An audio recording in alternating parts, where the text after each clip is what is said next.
आप सुन रहे हैं बाखबर संत रामपाल जी महाराज द्वारा लिखित पुस्तक मुसलमान नहीं समझे ज्ञान कुरान का पेज नंबर 66। उदाहरण मोहम्मद साहब के मेराज। मोहम्मद साहब मेराज को गए, एक क्षण में ही सारे आकाश का भ्रमण करके नीचे आ गए। नीचे आने पर लोगों से अपना सब हाल कहा। किसी किसी ने तो मान लिया पर बहुतों ने न माना। सुल्तान रूम ने तो इस बात के ऊपर तनिक भी विश्वास ही नहीं किया। मोहम्मद साहब की बात को बिल्कुल झूठ समझा, बहुत दिनों तक ऐसा ही अविश्वासी बना रहा। एक दिन एक फकीर बादशाह के सामने आकर कहने लगा कि ईश्वर में सब शक्ति है, वह जो चाहे दिखलावे, जो चाहे सो कर दे। आप मोहम्मद साहब के मेराज पर क्यों नहीं विश्वास लाते? मोहम्मद साहब का मेराज बहुत ही ठीक है। उस फकीर ने बहुत प्रकार बादशाह को समझाया पर बादशाह ने एक भी न मानी। उस फकीर ने बादशाह से कहा कि पानी का एक बड़ा बर्तन मंगवाओ। बर्तन मंगवाया गया। फकीर के कहने से उसमें पानी भरकर मैदान में रखवा दिया गया। उसने बादशाह से कहा कि इसमें अपना माथा डुबाकर निकाल लो। दरबारी लोग चारों तरफ से घेर कर खड़े थे। बादशाह ने जल में सिर डाल के तुरंत ही निकाल लिया।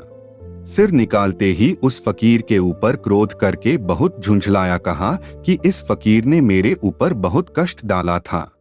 फकीर ने कहा, आपके सब आदमी यहाँ खड़े हैं, मैंने आपको कुछ भी नहीं किया, मैं अलग खड़ा था। इन लोगों से पूछकर देखिए। लोगों ने भी कहा, हाँ हुजूर, यह फकीर तो अलग ही खड़ा है, इसने कुछ भी नहीं किया। अपने आदमियों की यह बात सुनकर बादशाह को बड़ा आश्चर्य हुआ। कहने लगा कि मैंने जब पानी में सिर डुबोया उस समय देखा कि मैं स्त्री हो गया हूँ। एक मैदान में इधर उधर फिर रहा हूँ, कोई आगे है न कोई पीछे। वहाँ से थोड़े ही दूर पर खेतीहर लोग खेती का काम कर रहे थे। मैं उसी यानी स्त्री के रूप में उन लोगों के पास गया। उन लोगों ने मुझे अकेला लावारिस जानकर अपने गांव में चलने को कहा। वहाँ पहुंचकर एक युवक के साथ मेरा विवाह कर दिया। मैं उसके साथ रहने लगा। उसी अवस्था में बहुत से लड़के और लड़कियां उत्पन्न हुई, यहाँ तक कि मैं बहुत वृद्ध हो गया। उसी बूढ़ी स्त्री के स्वरूप में एक दिन तालाब में स्नान करने गया। जल में सिर डुबा के बाहर निकलते ही अपने को यहाँ खड़ा पाया और जाना कि मैं शहंशाह रूम हूँ। आप लोगों को भी जैसे का तैसा खड़ा पाया। आश्चर्य है कि इतनी ही देर में क्या क्या हो गया। स्त्री होकर बहुत से बच्चे जने, वृद्ध हो नदी में स्नान करने गया, डुबकी मारते ही पूर्वावस्था में आ गया। यह क्या कौतुक है जो एक क्षण मात्र में ऐसा देखा। उस फकीर ने कहा कि खुदा की कुदरत है, वह जो चाहे सो कर सकता है। तब उस बादशाह को मोहम्मद के कथन पर विश्वास हुआ। प्रश्न, वह फकीर कौन था? उत्तर, वह अल्लाह कबीर था, जो जिंदा बाबा के वेश में थे तथा जो अल-खिज्र नाम से भी जाना जाता है। परमात्मा चाहता है कि मानव आस्तिक बना रहे, किसी समय सच्ची भक्ति करके अपना कल्याण करवा ले। आप सुन रहे हैं बाखबर संत रामपाल जी महाराज द्वारा लिखित पुस्तक मुसलमान नहीं समझे ज्ञान कुरान का पेज नंबर 67।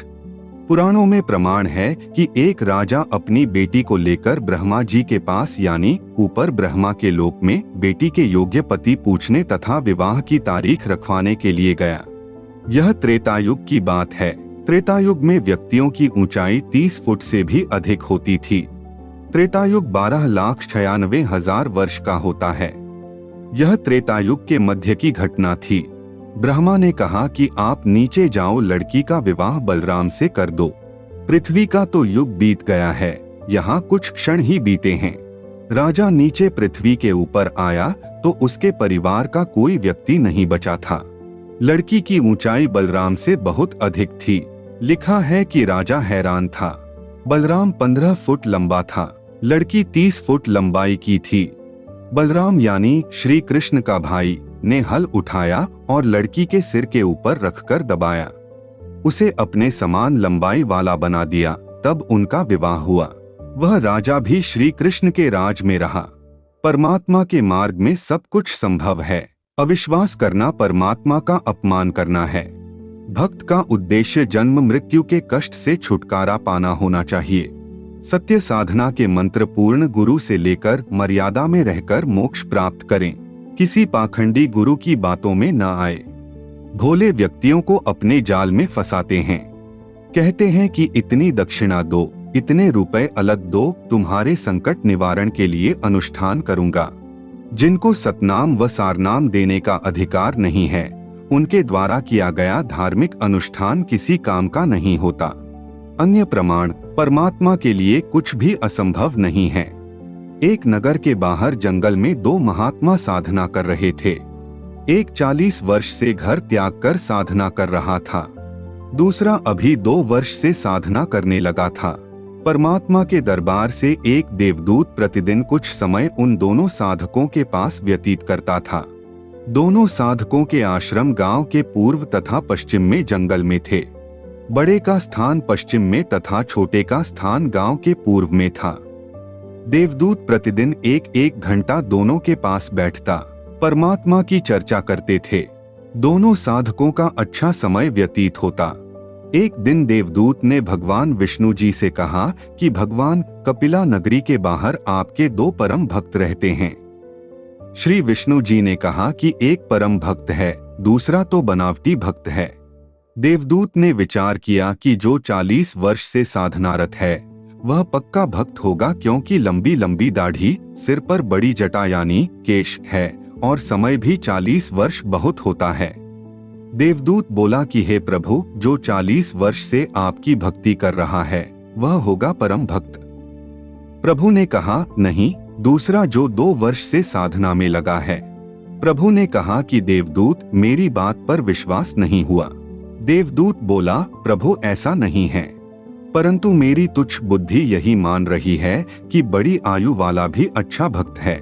श्री विष्णु जी ने कहा कि कल आप देर से पृथ्वी पर जाना। आप सुन रहे हैं बाखबर संत रामपाल जी महाराज द्वारा लिखित पुस्तक मुसलमान नहीं समझे ज्ञान कुरान का, पेज नंबर 68। दोनों ही देर से आने का कारण पूछेंगे तो आप बताना कि आज प्रभु जी ने हाथी को सुई के नाके से निकालना था। वह लीला देखकर आया हूँ, इसलिए आने में देरी हो गई। जो उत्तर मिले उससे आपको भी पता लग जाएगा कि परम भक्त कौन है। पहले प्रतिदिन देवदूत सुबह 8 बजे के आसपास बड़े के पास जाता था और 10 बजे के आसपास छोटी आयु वाले के पास जाता था। अगले दिन बड़ी आयु वाले के पास दिन के 12 बजे पहुंचा। देर से आने का कारण पूछा तो देवदूत ने बताया कि आज 11:30 बजे दिन के परमात्मा ने लीला करनी थी, वह देखकर आया हूँ। 40 वर्ष वाले ने पूछा कि क्या लीला की प्रभु ने, बताइएगा। देवदूत ने कहा कि श्री विष्णु जी ने कमाल कर दिया, हाथी को सुई के नाके यानी छिद्र में से निकाल दिया। यह सुनकर भक्त बोला कि देवदूत, ऐसी झूठ बोल जो सुने उसे विश्वास हो। यह कैसे हो सकता है कि हाथी सुई के नाके में से निकल जाए? मेरे सामने निकाल कर दिखाओ। देवदूत समझ गया कि भगवान सत्य ही कह रहे थे। यह तो पशु है, भक्त नहीं, जिसे परमात्मा पर ही विश्वास नहीं कि वह सक्षम है। जो कार्य मानव नहीं कर सकता परमात्मा कर सकता है। उसकी भक्ति व्यर्थ तथा बनावटी है। देवदूत नमस्ते करके चल पड़ा और छोटे भक्त के पास आया। भक्त ने देरी से आने का कारण पूछा तो देवदूत ने संकोच के साथ बताया कि कहीं यह कोई गलत भाषा न बोल दे। कहा कि भक्त क्या बताऊं? परमात्मा ने तो अचरज कर दिया, कमाल कर दिया। देखकर आंखें फटी की फटी रह गई। परमात्मा ने हाथी को सुई के नाके यानी धागा डालने वाले छिद्र के अंदर से निकाल दिया। यह सुनकर भक्त बोला कि देवदूत जी, इसमें आश्चर्य की कौन सी बात है? परमात्मा निकाल दे पूरी पृथ्वी को सुई के नाके में से, हाथी की तो बात ही क्या है। देवदूत ने भक्त को सीने से लगाया और कहा कि धन्य हैं आपके माता पिता जिनसे जन्म हुआ। कुर्बान हूँ आपके परमात्मा पर अटल विश्वास पर। भक्त को परमात्मा पर पूर्ण विश्वास होना चाहिए कि परमात्मा जो चाहे सो कर सकता है। सर्वनाश के लिए शराब पीना पर्याप्त है। प्रश्न, मुसलमान धर्म में शराब के निकट भी जाना हराम बताया है, इसके पीछे क्या राज है? पाकिस्तान देश के प्रधानमंत्री जुल्फिकार भुट्टो को इसी बात पर फांसी दे दी गई थी कि उन्होंने शराब पी ली थी। इसके साथ साथ अन्य जुल्म भी उसकी मौत का कारण था। आरोप था कि भुट्टो ने अपने राजनीतिक प्रतिद्वंदी मोहम्मद अहमद खां कसूरी की हत्या करवाई थी। उत्तर, मोहम्मद साहब के समय में दैत्यों यानी राक्षसों के रहने की जगह खैबर थी। मोहम्मद साहब ने अली से कहा कि जिब्राइल मेरे पास इस्माजम लाए थे, वह मुझसे सीख जाओ, वहाँ के खजाने से धन ले आओ। यदि तुमसे कोई सामना करे तो उससे लड़ो, डरो मत, क्योंकि इस्माजम जिसके पास होता है उसकी सर्वदा विजय होती है। अली इस्माजम को सीखकर वहां गए पर विजय प्राप्ति नहीं हुई, क्योंकि उस गढ़ में एक महात्मा रहता था जिसकी रक्षा में वहां के रहने वाले थे। उसी महात्मा की कृपा से कोई किला ले नहीं सकता था। आप सुन रहे हैं बाखबर संत रामपाल जी महाराज द्वारा लिखित पुस्तक मुसलमान नहीं समझे ज्ञान कुरान का, पेज नंबर 69। जब हजरत अली किले को न जीत सका तो मोहम्मद साहब ने उन्हें स्वप्न में उपदेश दिया कि ए अली, इस शहर में एक फकीर रहता है, उसे किसी न किसी उपाय से शराब खाने के निकट ले जा। उसकी नाक में शराब की गंध आवेगी तो उसका महात्म्य जाता रहेगा। जागने के बाद अली ने वैसा ही किया। उस फकीर की नाक में मद्य की गंध पहुँचते ही उसका महात्म्य जाता रहा और भजन का सब फल नष्ट हो गया। अली ने फिर से गढ़ पर चढ़ाई की, किले को जीत लिया, उस फकीर को भी कत्ल कर दिया। केवल शराब की गंध से उसकी वर्षों की तपस्या और भजन का प्रभाव जाता रहा। जो नित्य शराब पीते हैं उनकी क्या गति होगी? अन्य प्रमाण, फरिश्ते हारूत और मारूत की शराब से दुर्दशा। तफसीर अजीजी में अबिन हरीरा व इब्र हातिम हाकिम, इब्र अब्बास व इब्र अब्दुल्लाह और इब्र उम्र आदिक ने कहा कि अदरीस पैगंबर के समय पापी लोग आसमान पर चढ़े फरिश्ते मनुष्यों से घृणा करने लगे। खुदा ने कहा कि मनुष्यों में काम और क्रोध भरा हुआ है, इस कारण उनका मन पाप की ओर झुकता है। यहाँ तक कि यदि तुम पृथ्वी पर भेजे जाओ तो पाप करने से तुम भी नहीं बच सकोगे। फरिश्तों ने खुदा के वचन पर विश्वास न किया, कहा कि हम पृथ्वी में जाकर किसी प्रकार का पाप न करेंगे। खुदा ने कहा, तुम अपने में से ऐसे 2 फरिश्ते भेजो जिसके बिगड़ने की तुम्हें किसी प्रकार की शंका न हो। फरिश्तों ने अपने में से तपस्या और भजन में सबसे अधिक प्रतिष्ठित हारूत और मारूत नामक फरिश्ते खुदा के समक्ष उपस्थित किया। खुदा ने उनको पृथ्वी पर भेजा कि तुम जाकर मनुष्यों को उपदेश करो, सावधान कोई पाप न करना। दोनों पृथ्वी पर आए मनुष्यों को उपदेश करने लगे। कुछ दिनों के बाद एक महासुंदरी पुंश्चली जुहरा नामक स्त्री पर दोनों आसक्त हो गए। उससे अपने काम वृत्ति को प्रकट किया। उसने कहा कि यदि तुम मुझे चाहते हो तो मेरी 4 बातों में से किसी एक को स्वीकार करो, तब तुम्हारी इच्छा पूरी होगी। वह 4 बातें यह हैं: प्रथम, मेरे पति का वध करो, दूसरी, मेरे बुत को दंडवत करो, तीसरी, शराब पियो, चौथी, मुझे इस्माजम बतलाओ। उन्होंने सब तो महापाप समझा पर मद्य का पीना सुगम समझकर पी लिया। जब मद्य का नशा चढ़ा तो उसकी प्रतिमा को भी दंडवत किया, उसके पति को मारा, जुहरा को इस्माजम भी सिखला दिया। जुहरा तो इस्माजम के बल से आसमान को उड़ गई, पर खुदा ने हारूत मारूत के पैरों में जंजीर बांधकर बाबील के कुएं में लटकवा दिया। मुसलमान धर्म में विवाह की रीति। प्रश्न, मुसलमान धर्म में चाचे ताऊ की लड़कियों से विवाह करने का क्या कारण है? हिंदू धर्म में चाचे ताऊ की लड़कियों से विवाह नहीं होता। यहाँ तक कि एक गोत्र में भी विवाह नहीं होता। एक गोत्र के कई गांव होते हैं, उन गांवों में भी नहीं होता। हिंदू धर्म में चाचे ताऊ की लड़कियों से विवाह तो दूर की बात है, गोत्र तथा पड़ोस के गांव में भी विवाह नहीं किया जाता। माता के गोत्र तथा पिता के गोत्र में भी विवाह वर्जित है। यदि कोई ऐसी गलती कर देता है तो आन शान का मामला बनाकर कत्लेआम हो जाता है। मुसलमानों में चाचे तथा ताऊ की लड़कियों से विवाह करना गर्व की, शान की बात मानते हैं, जो हिंदू लोगों की दृष्टि में घृणा का कार्य है। आप सुन रहे हैं बाखबर संत रामपाल जी महाराज द्वारा लिखित पुस्तक मुसलमान नहीं समझे ज्ञान कुरान का, पेज नंबर 70। उत्तर, परिस्थितियां अपने अनुकूल चलाती है। पहले हिंदू धर्म में 4 गोत्र छोड़कर विवाह किया जाता था। पिता, माता, दादी, परदादी के 4 गोत्र छोड़े जाते थे। परिस्थितियां बदलती गई। परदादी का गोत्र नहीं छोड़ा जाने लगा। केवल माता का गोत्र अपना और दादी का गोत्र छोड़ रहे हैं। कुछ दादी का गोत्र भी नहीं छोड़ रहे हैं, केवल अपना व माता का गोत्र छोड़ रहे हैं। मुसलमान धर्म में केवल अपनी सगी बहन यानी माँ की जाई बहन को छोड़ते हैं। चाचा ताऊ की लड़कियां जो बहन ही होती हैं, उनसे विवाह करना अजीबोगरीब लगता है। कारण मक्का शहर में काबा यानी एक मस्जिद का निर्माण पैगंबर इब्राहिम तथा हजरत इस्माइल अलैहि ने किया था। उसमें एक प्रभु की पूजा की जाती थी। समय के बदलाव के कारण उसमें 360 बुतों यानी देवताओं की मूर्तियों की पूजा होने लगी थी। उसी मक्का शहर में 20 अप्रैल सन 571 ईस्वी को हजरत मोहम्मद जी का जन्म अरब जाति के मशहूर कबीले कुरैश में हुआ। जब 40 वर्ष के हुए तब नबी बने। जो भी कुरान में अल्लाह का आदेश हुआ उसका प्रचार हजरत मोहम्मद जी लोगों के कल्याण के लिए करने लगे। पुरानी परंपरागत पूजा जो बुत पूजा थी उसका खंडन करने लगे।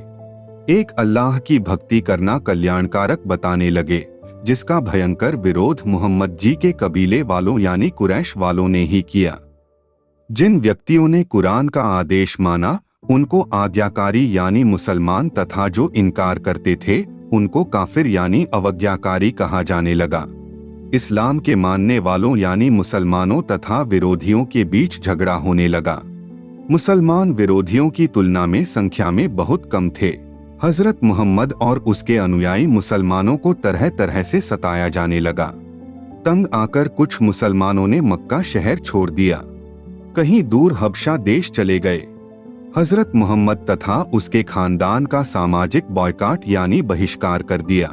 3 साल तक हजरत मोहम्मद के खानदान के लोगों को बहुत मुसीबत की जिंदगी गुजारनी पड़ी। बच्चे भूख और प्यास से बिलखते थे, बड़े लोग पत्ते खाकर वक्त गुजार रहे थे। 3 वर्ष बाद बहिष्कार तो समाप्त हो गया, परंतु मोहम्मद के चाचा अबू तालिब तथा पत्नी खदीजा का देहांत इसी दुख के कारण हो गया। मक्का के उत्तर में मदीना शहर था, जिसे पहले यस्रिब के नाम से जाना जाता था। मदीना वासियों ने इस्लाम को शीघ्र स्वीकार कर लिया। 53 वर्ष की आयु में हजरत मोहम्मद अपने साथियों व परिवार के साथ मक्का छोड़कर मदीना में जाने लगे। जाते समय भी उनको मारने की योजना विरोधियों ने बनाई। मोहम्मद के घर के सामने विरोधी जमा हो गए कि रात्रि में मोहम्मद के घर में घुसकर कत्ल करेंगे।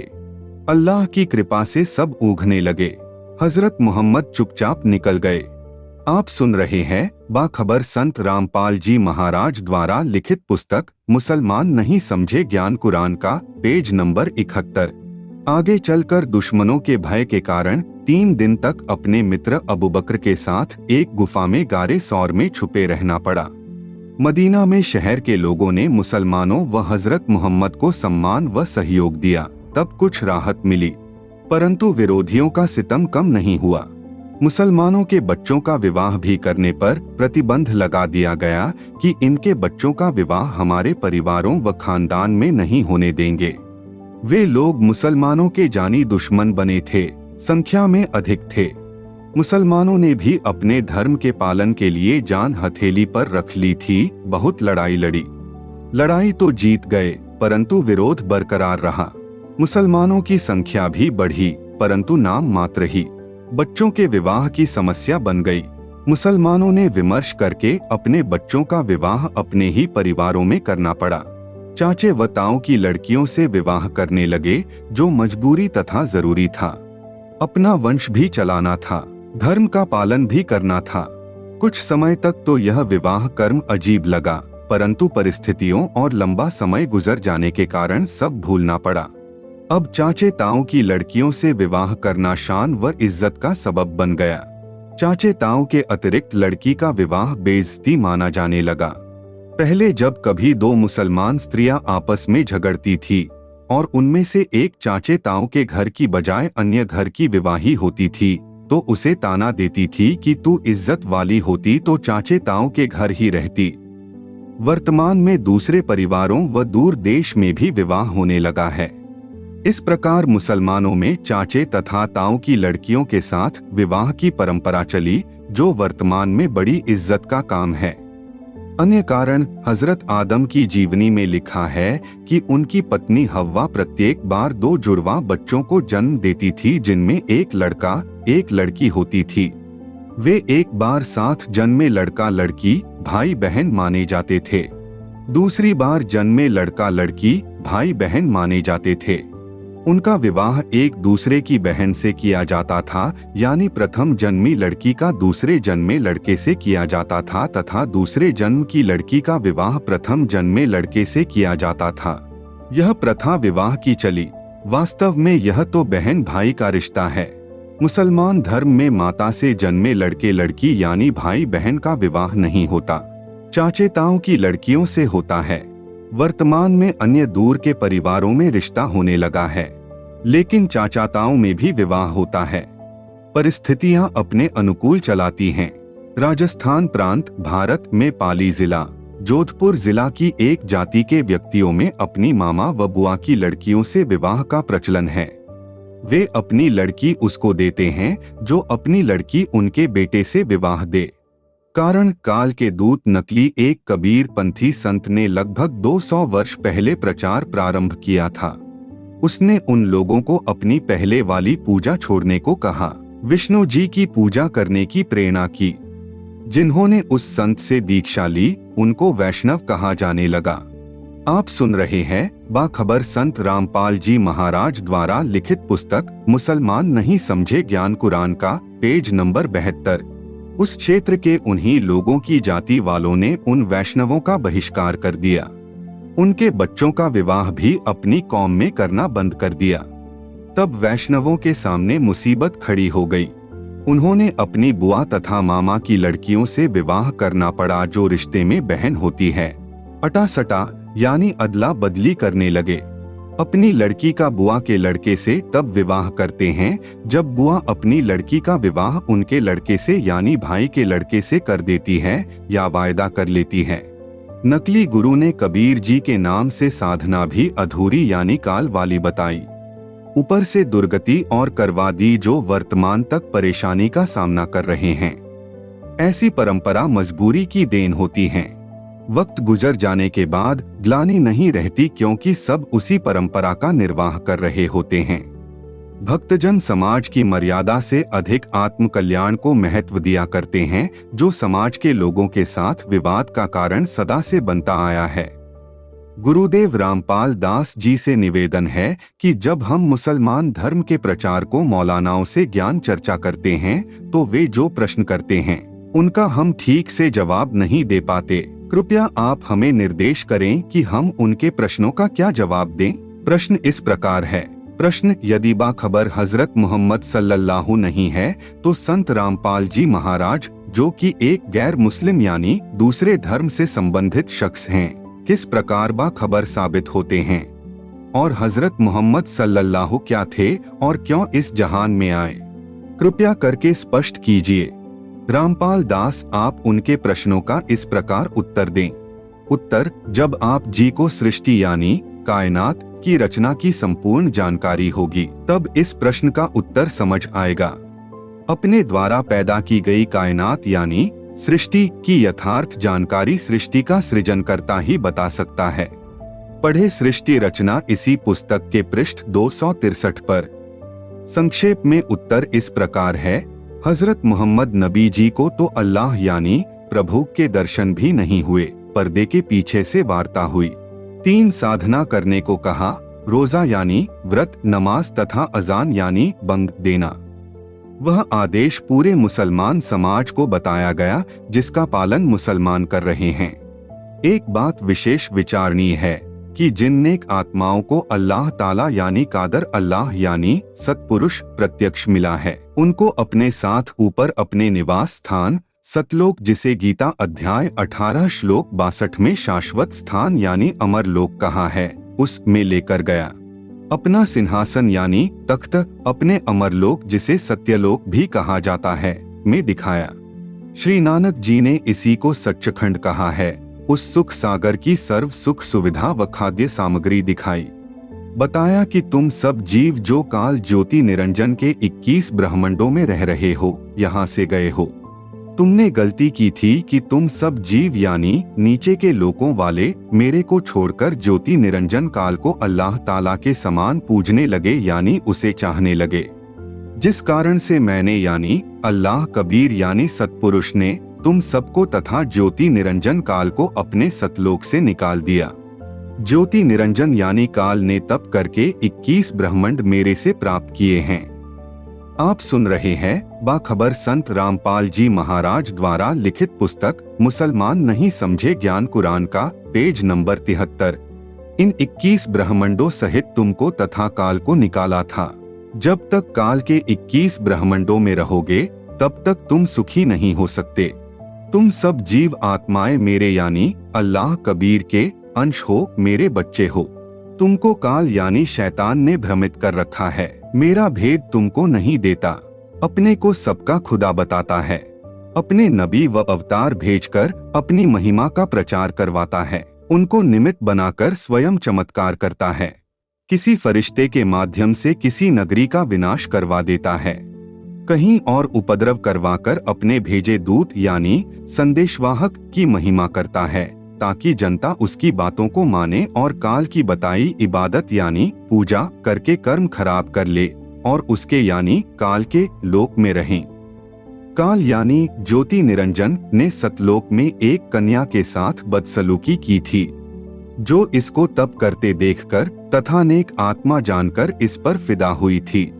उस कारण से मैंने यानी अल्लाह कबीर ने उस कन्या को भी तथा तुम सबको तथा ज्योति निरंजन को अपने इस सुख सागर सतलोक से निकाल दिया था, ताकि तुमको सबक मिले कि एक अल्लाह की इबादत न करके अन्य को अल्लाह का शरीक बनाकर यानी अल्लाह के समान शक्ति वाला व सुख देने वाला मानकर इबादत करने वाले को कादर अल्लाह पसंद नहीं करता।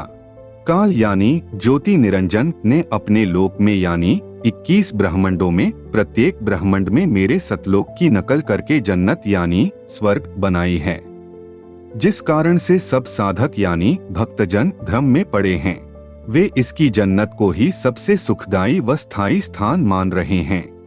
काल के लोक में रहने वालों का जन्म मृत्यु का चक्र सदा रहेगा। मैं यानी अल्लाह कबीर तुम सब जितनी आत्माएं काल के जाल में फंसी हैं, हिंदू, मुसलमान, ईसाई, यहूदी, सिख आदि आत्माओं को इस महासुखदायी सतलोक वाली जन्नत में वापस लाना चाहता हूँ। इसलिए तुम अच्छी नेक आत्माओं को ऊपर लेकर आया हूँ।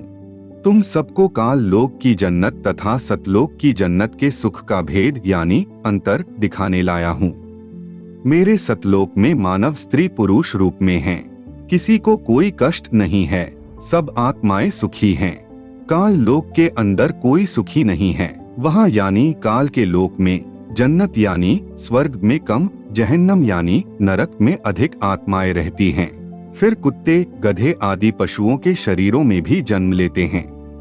पक्षियों, जंतुओं, जल के जीवों का भी जन्म प्राप्त करके महाकष्ट उठाते हैं। अल्लाह कबीर जी ने उन नेक आत्माओं से कहा कि तुम अब नीचे जाओ। जो तुमने आंखों देखा है वह सब सच सच नीचे बताओ, ताकि काल के जाल में फंसे भोले मानव को विश्वास हो कि काल ज्योति निरंजन समर्थ खुदा नहीं है। वे लोग जो तुम्हारी बातों पर विश्वास करके मुझ कबीर रब की इबादत जो मैंने तुम्हें बताई है करके अपने निज स्थान यानी अपने घर सतलोक सुख सागर में आकर सदा सुखी हो जाएं। मैंने तुमको पृथ्वी पर मानव जन्म दिया है, तुम नेक आत्माओं को चुना है। तुम मेरे संदेशवाहक यानी रसूल बनकर आंखों देखा हाल वर्णन करो। इतना समझाकर उन आत्माओं को अल्लाह ताला कबीर जी ने वापस धरती के ऊपर शरीर में छोड़ा। आप सुन रहे हैं बाखबर संत रामपाल जी महाराज द्वारा लिखित पुस्तक मुसलमान नहीं समझे ज्ञान कुरान का, पेज नंबर 74। वे शरीर में प्रविष्ट हुए तथा सत्पुरुष यानी कादर अल्लाह के रसूल बने व यथार्थ ज्ञान जो आंखों देखा तथा अल्लाह ताला ने बताया यानी उनकी आत्मा में डाला, वह ज्ञान उन नेक आत्मा महात्माओं ने बोला बताया तथा लिखवाया, जो मेरे यानी रामपाल दास की समझ में आया। आप सब धर्मों के मानव को फरमाया। अनेकों बार स्वयं अल्लाह ताला कबीर जी धरती पर रहकर कवियों की तरह आचरण करके अच्छी आत्माओं को मिले तथा उनको अपनी जानकारी बताई। उन नेक आत्माओं ने उस ज्ञान को माना, अपनी पहले वाली साधना त्याग कर उनके बताए अनुसार भक्ति करके अमर लोक यानी सतलोक प्राप्त किया। वहां जाकर वे सुखी है, सदा वहां रहेंगे। जो ज्ञान स्वयं अल्लाह ताला अपने मुख से बोलकर बताता है, लिखवाता है, वह कलामे कबीर यानी कबीर वाणी यानी सूक्ष्म वेद कहा जाता है, जिसमें संपूर्ण अध्यात्म ज्ञान है। जिन आत्माओं को परमेश्वर यानी कादर अल्लाह मिला, उन्होंने जो आंखों देखा हाल व अल्लाह से सुना ज्ञान बताया व लिखवाया, वह सूक्ष्म वेद से दास यानी रामपाल दास ने मिलाया। जांचा तो शब्दा शब्द सही मिला। फुरकान यानी सत्य असत्य का निर्णय। प्रथम नबी बाबा आदम से लेकर अंतिम नबी मोहम्मद तक 1,80,000 पैगंबर यानी नबी हुए हैं, जो सबके सब काल यानी ज्योति निरंजन की ओर से भेजे गए थे। हजरत मोहम्मद अंतिम नबी हुए हैं। इनके बाद नबी परंपरा समाप्त हो गई।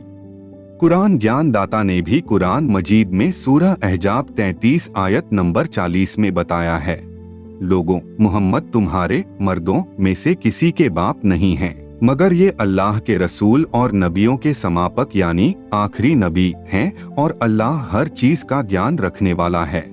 अल्लाह ताला यानी कादर अल्लाह स्वयं ही अपना नबी स्वयं बनकर भी धरती पर तथा सब आसमानों पर आता जाता है, यानी भ्रमण करके अपनी जानकारी बताता है, यथार्थ ज्ञान देता है। अल्लाह ताला कबीर जी अपने नबी तथा रसूल भी धरती पर भेजता है, जो अल्लाह ताला की महिमा का ज्ञान बताते हैं। उनमें से कुछ काल ज्योति निरंजन द्वारा भ्रमित होकर काल का प्रचार व भक्ति करने लगते हैं। उनको सही दिशा देने स्वयं समर्थ परमात्मा यानी कादर अल्लाह धरती पर आता है, उनको साधु वेश में मिलता है, अध्यात्म ज्ञान चर्चा करके उनके ज्ञान को गलत सिद्ध करता है, फिर उनको अपना यथार्थ ज्ञान बताता है। भारत देश के काशी नगर बनारस में सन 1398 से सन 1518 तक जुलाहे की भूमिका करते हुए लाखों हिंदू तथा मुसलमानों को इबादत की सही विधि बताई। दोनों धर्मों के 64 लाख व्यक्तियों को शरण में लिया, भक्ति की यथार्थ विधि बताई, उनको मोक्ष मार्ग पर लगाया। काशी में लीला करने के बाद दास यानी संत रामपाल से पहले 12 पंथ कबीर नाम से चलाने के लिए नबी आए, परंतु उनको काल यानी शैतान ने भ्रमित करके अपना ज्ञान ही उनके द्वारा फैलाया। उसी श्रृंखला में 12वां पंथ संत गरीबदास जी का है। संत गरीबदास जी को संपूर्ण ज्ञान मिला, संपूर्ण भक्ति की विधि मिली, परंतु उनके द्वारा बताए ज्ञान को उस समय के व्यक्तियों ने अनसुना किया। उनके द्वारा बोली लिखवाई वाणी का गलत अर्थ करके अनुयायी साधना व प्रचार करने लगे। आप सुन रहे हैं बाखबर संत रामपाल जी महाराज द्वारा लिखित पुस्तक मुसलमान नहीं समझे ज्ञान कुरान का, पेज नंबर 75। परमेश्वर कबीर जी अपने प्यारे नबी गरीबदास जी के संपर्क में रहते थे, समय समय पर दिशा निर्देश देते रहते थे। संत गरीबदास जी मुक्ति पाकर सतलोक चले गए। उसी 12वें पंथ में मुझ दास का आगमन हुआ। अब 13वां यानी अंतिम नबी व रसूल दास यानी संत रामपाल दास भेजा है। दास ने कादर अल्लाह के द्वारा दिया ज्ञान यानी सूक्ष्म वेद वाला यथार्थ रूप से बताया है। काल ज्योति निरंजन ने सनातन धर्म यानी वर्तमान में हिंदू धर्म में भी अपने नबी यानी संदेश वाहक भेजे हैं, जिनकी जानकारी पढ़े। आदि शंकराचार्य जी का जन्म ईसा मसीह से 508 वर्ष पूर्व हुआ था। उस समय कलयुग 3000 वर्ष बीत चुका था। वे शंकर देवता यानी तमगुण शिव के द्वीप यानी लोक से काल की प्रेरणा से पृथ्वी के ऊपर जन्मे थे। वे कुल 32 वर्ष जीवित रहे। असाध्य रोग से ग्रस्त होकर मृत्यु को प्राप्त हुए। 8 वर्ष की आयु से ही प्रवचन करने लगे थे। थोड़े से जीवन काल में अद्भुत कार्य कर गए। भारत में चारों दिशाओं में 4 शंकर मठों यानी मंदिरों का निर्माण करवाया। श्री रामचंद्र, श्री कृष्णचंद्र यानी श्री विष्णु जी तथा श्री शिव जी की भक्ति करने को कहा। 5 देवताओं यानी पंचदेव की पूजा पर दृढ़ किया। विशेषकर शंकर देवता व देवी पार्वती को अधिक महत्व दिया। परंतु हिंदू धर्म में सर्व देवी देवताओं की पूजा का प्रचलन व मंदिरों को महत्व, मूर्ति पूजा करना आदि शंकराचार्य जी की देन है। आदि शंकराचार्य जी से पहले यह सनातन धर्म था। वेदों व गीता को अधिक महत्व दिया जाता था। आदि शंकराचार्य के पश्चात 18 पुराणों व गीता को ही जन साधारण यानी सामान्य हिंदू अधिक पढ़ने लगा। इनका हिंदी टीका यानी अनुवाद होने के पश्चात प्रत्येक शिक्षित हिंदू भक्त आत्मा ने पुराणों को पढ़कर श्री ब्रह्मा जी यानी रजगुण, श्री विष्णु जी यानी सतगुण तथा श्री शिव जी यानी तमगुण तथा देवी दुर्गा, लक्ष्मी व पार्वती देवियों तथा अन्य काली, वैष्णो देवी, ज्वाला देवी जी आदि की महिमा को जाना। इस कारण से इनकी पूजा का प्रचलन शीघ्रता से बढ़ा है। हजरत मोहम्मद नबी मोहम्मद जी का जन्म ईसा मसीह के जन्म से 571 वर्ष पश्चात 20 अप्रैल 571 ईस्वी को यहूदी समुदाय में अरब के कुरैश घराने में हुआ। ये भी श्री शंकर यानी शिव तमगुण देवता के द्वीप यानी लोक से काल प्रेरणा से धरती के ऊपर जन्मे थे। श्री शंकर जी के लोक से इनकी मदद के लिए 12,000 आत्मा आई थी जो उसी क्षेत्र में जन्मी थी। उन्होंने सबसे पहले इस्लाम धर्म कबूल किया था। उनको देखकर अन्य व्यक्तियों ने भी मुसलमान बनना शुरू किया था। मोहम्मद जी पूर्व जन्म की भक्तियुक्त आत्मा थे। उन्हीं संस्कारों के कारण उनमें अल्लाह की भक्ति करने की प्रबल प्रेरणा थी, जिस कारण से वे घर गांव से दूर एक पहाड़ में बनी हीरे की गुफा यानी गार में एकांत स्थान पर परमात्मा का चिंतन किया करते थे। सुनियोजित योजना के तहत काल ब्रह्म यानी ज्योति निरंजन ने अपना देवता यानी फरिश्ता जबरील भेजकर अपने स्तर का ज्ञान हजरत मोहम्मद जी को डरा धमका कर दिया, जो कुरान मजीद यानी शरीफ के रूप में लिखा गया है, जिस ज्ञान में पुण्य करने की विधि नाम मात्र है, पाप करने का प्रावधान भरा है। नेक काम करने की राय अच्छी है, परंतु पाप करने यानी जबह करना, कुर्बानी देना आदि की राय गलत है। धर्म करने के लिए केवल ज़कात यानी दान करना है, वह भी निर्धन मुसलमानों को। यह साधना तथा धार्मिक क्रिया अधूरी है। आप सुन रहे हैं बाखबर संत रामपाल जी महाराज द्वारा लिखित पुस्तक मुसलमान नहीं समझे ज्ञान कुरान का, पेज नंबर 76। सूक्ष्म वेद में धर्म कर्म करने की संपूर्ण तथा श्रेष्ठ विधि बताई है।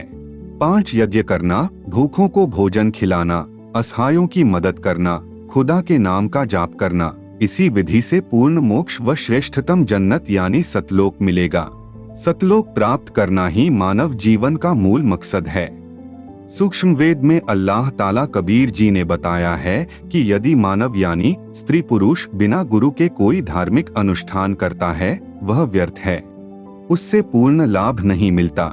बिना गुरु बनाए या गलत गुरु के निर्देश से किसी व्यक्ति को रुपया या अन्य वस्तु सहायता रूप में देता है तो अगले जन्म में जब कभी मानव होगा तब वह सहयोग लेने वाला उस सहयोग देने वाले को लौटाएगा। यदि मानव जन्म सहयोग लेने वाले को नहीं मिला तो पशु बनकर उस सहयोग की राशि यानी धन को लौटाएगा। जैसे बैल, ऊंट, गाय, भैंस आदि जो मानव के काम आने वाले पशु बनकर पूरे करेगा यानी कर्ज उतारेगा। मुसलमान धर्म के किए जाने वाले ज़कात यानी दान का यह फल है। नबी मोहम्मद को ज़कात के लिए दिया रुपया या अन्य भोजन सामग्री या कपड़ा आदि का फल पृथ्वी पर ही अगले जन्म में लाभ के रूप में मिलता है। जन्नत में नहीं जाया जा सकता है। कर्मों के संस्कार से पितर योनि मिलती है तथा पितर लोक में स्थान मिलता है, जिसे वहां रहने वाले जन्नत मानते हैं।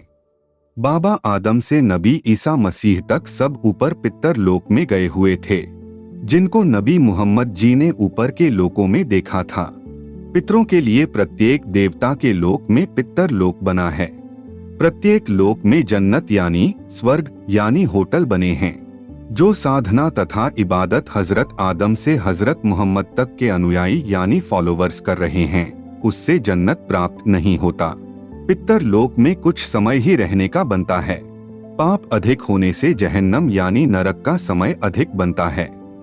नमाज यानी आरती यानी स्तुति करना ज्ञान यज्ञ कहा जाता है, इससे भी पितर लोक में स्थान मिलता है। रोजा यानी व्रत करने से कोई आध्यात्मिक लाभ नहीं है, यह स्वास्थ्य की दृष्टि से अच्छा है, इसमें सूर्योदय यानी सनराइज से पहले खाना होता है, फिर सूर्यास्त यानी सनसेट तक कुछ नहीं खाना होता है। सूरज छिपने के बाद खाना खा सकते हैं, परंतु शाम को मुर्गी, बकरा, गाय, भैंस आदि को मारना, उसका मांस खाना महापाप है। रोजे से अध्यात्म लाभ कुछ नहीं है, जब करने का महापाप भी अवश्य लगता है। विशेष जब हजरत मोहम्मद जी आसमानों की यात्रा पर गए, तब पर्दे के पीछे से ज्योति निरंजन खुदा ने 5 वक्त नमाज, रोजे यानी व्रत रखना तथा अजान लगाना यानी बंग देना कहा था। नमाज की संख्या तो बताई थी, रोजों की संख्या नहीं बताई थी। हजरत मोहम्मद जी ने अपनी सूझबूझ यानी नेक बुद्धि से रोजों की संख्या प्रत्येक महीने में 3 यानी 3 रोजे रखने को कहा था, जो बहुत ही उत्तम विचार था। एक वर्ष में 36 यानी 36 रोजे हो जाते हैं।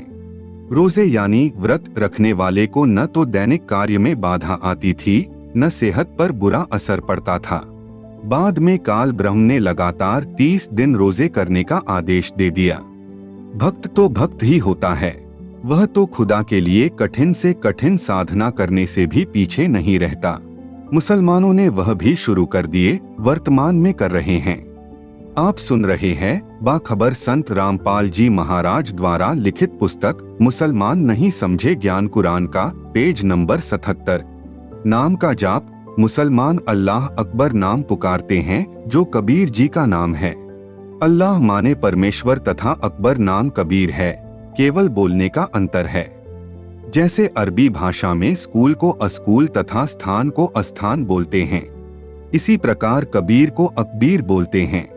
फिर स्थान स्थान की भाषा में अंतर होता है, जिस कारण से अल्लाह कबीर को अल्लाह अकबर बोला जाता है। मुसलमान अल्लाह अकबर पुकारते समय चिंतन करते हैं कि हम बड़े खुदा यानी अल्लाह अकबर को पुकार रहे हैं। कबीर का अर्थ अरबी भाषा में बड़ा है। कबीर उसी बड़े कादर अल्लाह के शरीर का नाम है।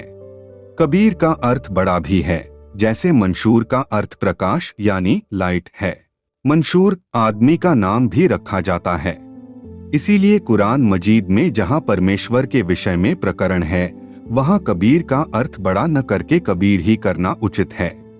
कबीर परमेश्वर की शरण में गुरुजी से दीक्षा लेकर जाप करने से इस नाम का जाप करने वाले को लाभ मिलता है, परंतु अकेले कबीर यानी अकबीर बोलने से मोक्ष लाभ नहीं मिलता। संसार में कुछ कार्य सिद्ध हो जाते हैं, जैसे युद्ध में विजय, मुकदमों में न्याय आदि आदि। इसके साथ साथ सतनाम का, जो 2 अक्षर का होता है, उसका जाप करने से पूर्ण लाभ मिलता है। सूरह अश-शूरा 42 की आयत नंबर 2 में अरबी भाषा की वर्णमाला के 3 अक्षर हैं, ऐन, सीन, काफ, जिनको हिंदी में अ, स, क लिखा जाता है। सतनाम के 2 अक्षरों का संकेत ऐन यानी अ तथा सीन यानी स से है। अ सतनाम के प्रथम नाम का पहला हरफ यानी अक्षर है। सह सतनाम के दूसरे नाम का पहला अक्षर यानी हरफ है।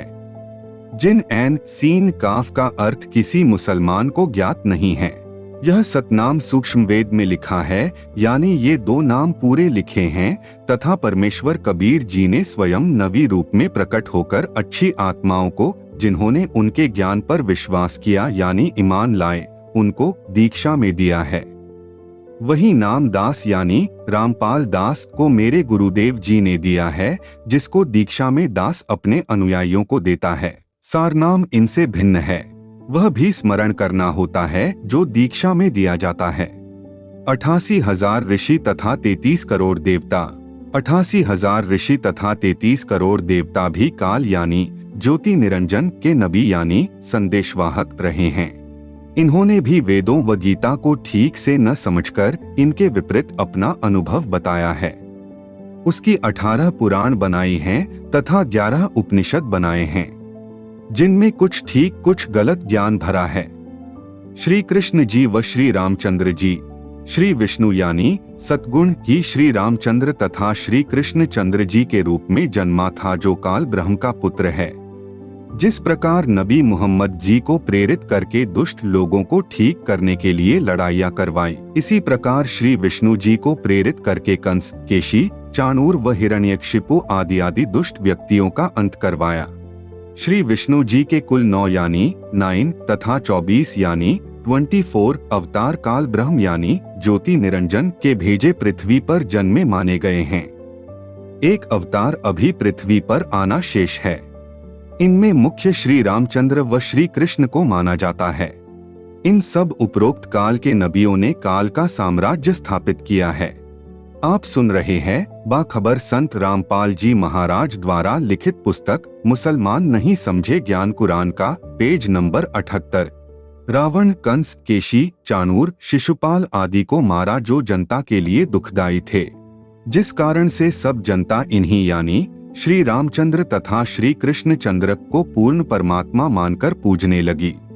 ये पूर्ण परमात्मा यानी कादर अल्लाह नहीं है, यह काल ब्रह्म यानी ज्योति निरंजन का फैलाया जाल है।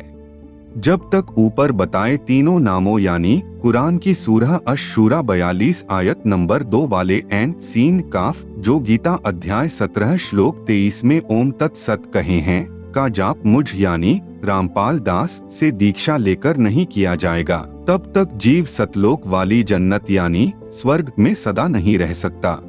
जन्म, मृत्यु व अन्य प्राणियों के शरीरों में कष्ट सदा बना रहेगा, नरक में भी कष्ट भोगना पड़ेगा। ऊपर मुसलमान धर्म की पूजा का वर्णन किया है। रोजा, जकात, नमाज, अजान यानी बंग, इनसे जन्नत के साथ बने पितर लोक में स्थान मिलता है। जन्म मृत्यु का चक्र भी सदा बना रहेगा। हिंदू धर्म में शास्त्रों में बताई साधना, जैसा कि इस मुसलमान नहीं समझे ज्ञान कुरान पुस्तक के प्रारंभ में बताया है कि जिस अल्लाह ने कुरान का ज्ञान हजरत मोहम्मद जी को दिया, उसी ने जबूर का ज्ञान हजरत दाऊद जी को दिया, तौरेत का ज्ञान हजरत मूसा जी को तथा इंजिल का ज्ञान हजरत ईसा जी को दिया। उसी अल्लाह यानी काल ब्रह्म ने इनसे पहले चारों वेदों का ज्ञान देवता ब्रह्मा जी को दिया। देवता ब्रह्मा जी ने अपनी संतान ऋषियों को दिया। चारों वेदों का ज्ञान सूक्ष्म वेद से चुना हुआ है। इनमें जितना ज्ञान है वह सूक्ष्म वेद वाला है, परंतु अधूरा है। ऋषियों ने वेदों को पढ़ा परंतु अर्थ ठीक से न समझ सके, जिस कारण से अपने आप अपनी बुद्धि अनुसार अर्थ करके साधना करने लगे तथा जनता को वही भ्रमित ज्ञान बताया। गलत अर्थ करके ऋषियों देवताओं ने जो साधना की, उससे जो उपलब्धि हुई, उसके 18 पुराण बना दिए। जब महाभारत का युद्ध होने जा रहा था, उस समय अर्जुन नामक योद्धा यानी पांडवों में से एक युद्ध करने से मना कर देता है। यदि अर्जुन युद्ध करने से मना कर देता तो वह युद्ध नहीं होता, परंतु काल ब्रह्म यानी ज्योति निरंजन यह युद्ध करवाना चाहता था। इस कारण से अर्जुन को अध्यात्म ज्ञान के द्वारा युद्ध के लिए तैयार करने लगा। परमेश्वर कबीर जी की शक्ति रूपी रिमोट से अर्जुन प्रश्न पर प्रश्न करता गया। काल श्री कृष्ण में प्रवेश करके वेदों वाले ज्ञान से संक्षिप्त में उत्तर देता रहा।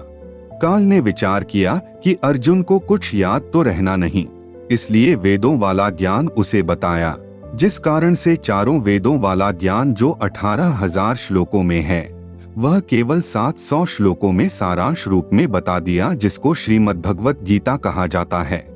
परंतु शब्द आकाश का गुण है जो नष्ट नहीं होता, जिस कारण से वेद व्यास ऋषि यानी कृष्ण द्वैपायन द्वारा दिव्य दृष्टि से जानकर महाभारत ग्रंथ में लिखा गया, जो श्रीमद् भगवत गीता के नाम से जाना जाता है।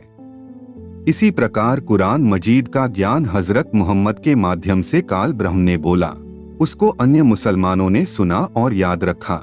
मोहम्मद जी की मृत्यु के कई वर्ष पश्चात उन मुसलमानों से सुनकर लिखा गया था। कुछ आयतें पत्थरों के ऊपर खोदकर लिखी गई थी, सबको इकट्ठा करके पवित्र कुरान मजीद बनाई गई। आप सुन रहे हैं बाखबर संत रामपाल जी महाराज द्वारा लिखित पुस्तक मुसलमान नहीं समझे ज्ञान कुरान का, पेज नंबर 79। पूर्ण ब्रह्म यानी कादिर अल्लाह कबीर जी ने अपनी शक्ति से काल ब्रह्म से वेद ज्ञान का सार बुलवाया। समर्थ उसी का नाम है जिसके समक्ष सब विवश हो, जो वह चाहे वह करवा सके। श्रीमद् भगवत गीता वाला ज्ञान मानव यानी स्त्री पुरुष के लिए वरदान है, भले ही यह अधूरा है।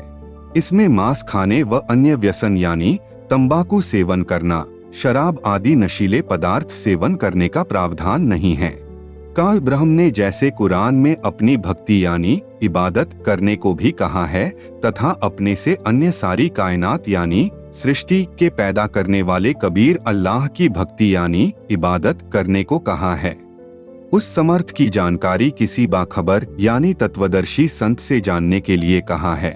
कादर अल्लाह कबीर जी ने कुरान ज्ञान देने वाले से भी यही बुलवाया है। इसी प्रकार गीता में भी उस परम अक्षर ब्रह्म यानी कादर अल्लाह के विषय में ज्ञान तत्वदर्शी संत यानी बाखबर से जानने के लिए कहा है।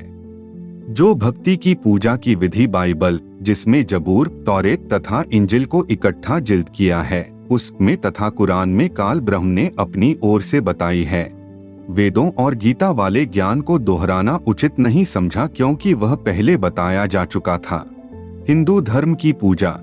हिंदू धर्म यानी सनातन धर्म के सदग्रंथों में वेदों तथा गीता में भक्ति विधि स्वर्ग, महास्वर्ग यानी बड़ी जन्नत में जाने की सही है, परंतु पूर्ण मोक्ष प्राप्ति की नहीं है, जिस कारण से जन्म मृत्यु का चक्र साधक का बना रहता है।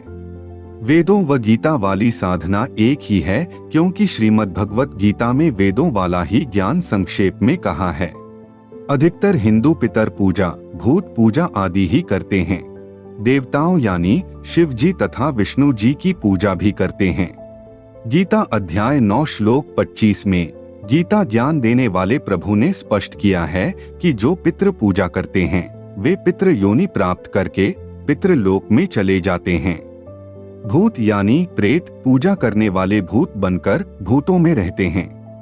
कुछ शिव लोक में रहते हैं जो शिव जी के उपासक होते हैं।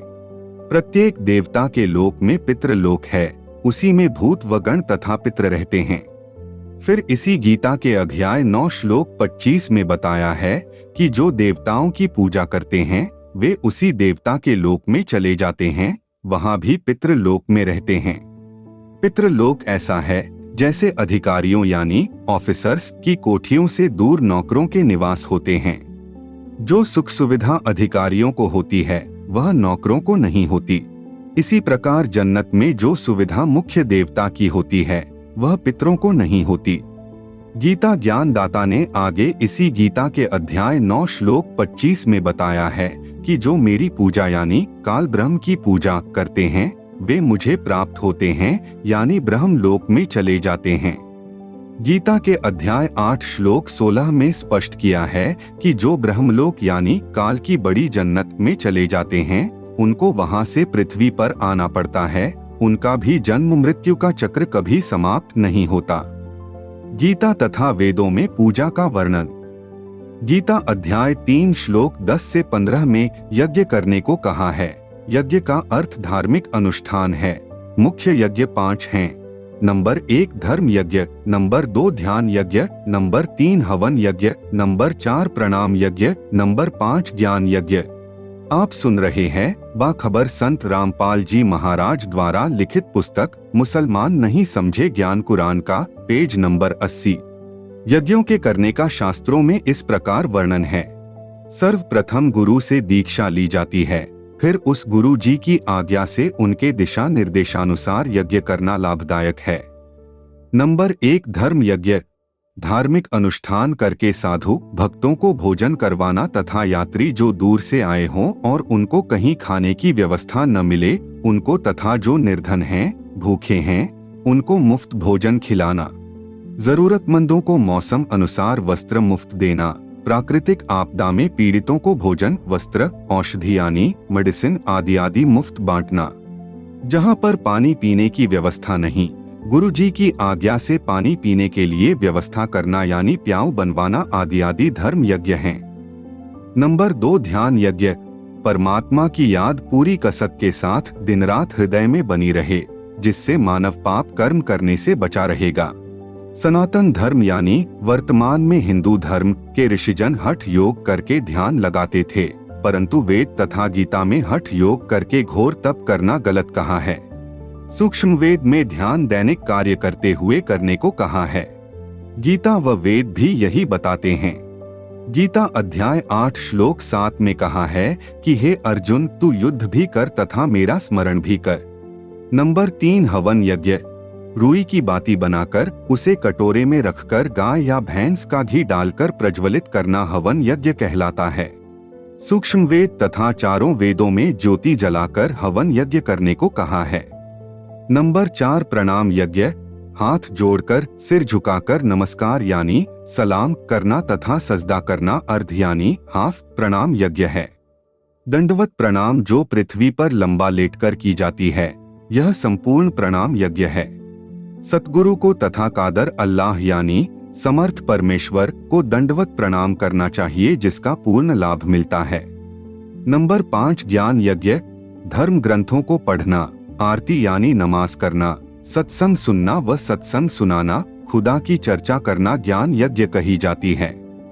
यज्ञों से लाभ, यदि केवल उपरोक्त यज्ञ ही की जाए तो उस साधक को उसके अनुष्ठानों के अनुसार स्वर्ग यानी जन्नत का सुख कुछ समय मिलता है। जन्नत में सुख भोग कर पाप कर्मों का फल नरक यानी जहन्नम में भी भोगना पड़ता है। कुछ पाप ऐसे हैं जिनका फल पृथ्वी के ऊपर पशु पक्षी जंतु आदि के जीवनों में भोगना पड़ता है। मानव शरीर भी मिल सकता है।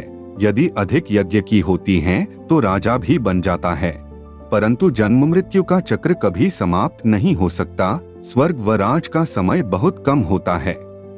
नाम जाप करने का लाभ, यदि इन यज्ञों के साथ यथार्थ नाम का भी जाप किया जाए तो फल अधिक व अच्छा मिलता है।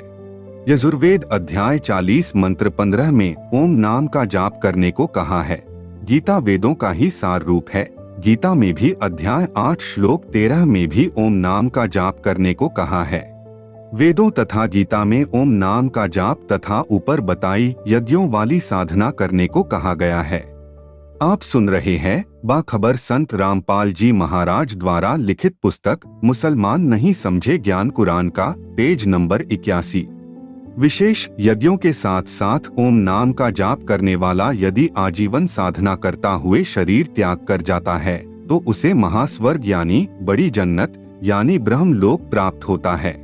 उसका सुख अधिक समय तक मिलता है, परंतु नरक यानी जहन्नम में भी कष्ट उठाना होगा तथा जन्म मृत्यु का चक्र सदा रहेगा। पशु पक्षी तथा अन्य जीव जंतुओं के शरीरों में भी कष्ट उठाना पड़ता है। आदि सनातन पंथ यानी यथार्थ कबीर पंथ में पूजा। आदि सनातन पंथ में सनातन धर्म यानी वर्तमान के हिंदू धर्म के उपरोक्त धर्म ग्रंथों यानी चारों वेदों व गीता वाली साधना यानी ऊपर बताई पांचों यज्ञों के साथ गीता अध्याय 17 श्लोक 23 में बताए 3 मंत्रों यानी ओम तत्सत का जाप भी करना होता है। जिस साधना से जन्म व मृत्यु का चक्र सदा के लिए समाप्त हो जाता है तथा सर्वश्रेष्ठ स्वर्ग यानी सतलोक प्राप्त होता है, जहाँ पर जन्नत ही जन्नत है, जहन्नम यानी नरक नहीं है। यह भक्ति बताने परमेश्वर यानी कादर अल्लाह स्वयं पृथ्वी पर वकाल लोक के अन्य लोकों में आता है। गीता अध्याय 17 श्लोक 23 में 3 मंत्र ओम तत् तथा सत हैं। मूल पाठ ओम तत् सत इति निर्देशः ब्रह्मणः त्रिविधः स्मृतः ब्राह्मणाः तेन वेदा च यज्ञाः च विहिताः पुरा। सरलार्थ गीता में कहा है कि ओम तत्सत यह ब्रह्मणः यानी सच्चिदानंद घन ब्रह्म यानी समर्थ परमेश्वर सृष्टिकर्ता की साधना का 3 नाम का मंत्र है। त्रिविद्या स्मृतः यानी इसकी स्मरण की विधि 3 प्रकार से बताई है। सृष्टि के प्रारंभ में आदि सनातन पंथ के ब्राह्मणाः यानी विद्वान साधक इसी आधार से साधना करते थे। यह मंत्र सूक्ष्म वेद में स्पष्ट लिखा है। गीता में ओम स्पष्ट है, शेष 2 सांकेतिक यानी कोड वर्ड्स में हैं। वास्तव में ओम भी सांकेतिक है। ओम यह स्पष्ट नाम है, इसका सांकेतिक यानी कोड ओम है। काल ब्रह्म ने इसे अपनी साधना का बताया है, इसलिए ऋषियों ने इसको समझ लिया कि ओम कोडवर्ड यानी सांकेतिक शब्द ओम नाम है। सूक्ष्म वेद का ज्ञान स्वयं परमेश्वर जी ने बताया था। उसी सूक्ष्म वेद के अंदर लिखी साधना की संपूर्ण विधि के आधार से ब्राह्मण यानी साधक बने तथा उसी सूक्ष्म वेद के आधार से यज्ञाः यानी धार्मिक अनुष्ठानों का विधान बना। चारों वेद उसी सूक्ष्म वेद का अंश यानी अधूरा ज्ञान हैं। जो काल ब्रह्म यानी गीता ज्ञान दाता कुरान व बाइबल के ज्ञान दाता ने जानबूझकर अधूरा यानी इनकम्प्लीट दिया है, ताकि सब मानव मेरे जाल में फंसे रहें। ऋषिजन चारों वेदों के अधूरे ज्ञान को संपूर्ण ज्ञान जानकर इसी अनुसार साधना करते थे। कोई भी कालजाल से बाहर नहीं हुआ। जन्म मृत्यु का चक्र किसी का समाप्त नहीं हुआ, जिस कारण से ऋषियों यानी साधकों ने घोर तप हठ योग करके करने प्रारंभ किए, जिससे उनमें सिद्धियां प्रकट हो गई। उन सिद्धियों का प्रदर्शन करके प्रसिद्धि प्राप्त करके जनता में पूज्य बन गए। स्वर्ग, नरक, पशु पक्षियों आदि 84 लाख प्रकार की योनियों में कष्ट उठा रहे हैं। जो सूक्ष्म वेद सृष्टि के प्रारंभ में बताया था वह वर्षों तक चला, फिर लुप्त हो गया। कारण प्राकृतिक परिस्थितियां बनती है, फिर वेदों का ज्ञान भी प्रचलन में नहीं रहा। शेष पार्ट 6 में सुने। यदि आपने हमारे चैनल को अभी तक सब्सक्राइब नहीं किया है तो कृपया सब्सक्राइब बटन पर क्लिक करें और वीडियोस को लाइक, कमेंट और शेयर करना ना भूलें। आप हमें अन्य सोशल मीडिया पर भी फॉलो कर सकते हैं। मुसलमान धर्म से संबंधित अधिक जानकारी के लिए पढ़ें बाखबर संत रामपाल जी महाराज द्वारा लिखित पुस्तक मुसलमान नहीं समझे ज्ञान कुरान। पुस्तक को अभी प्राप्त करने के लिए नीचे दिए गए नंबरों पर संपर्क करें।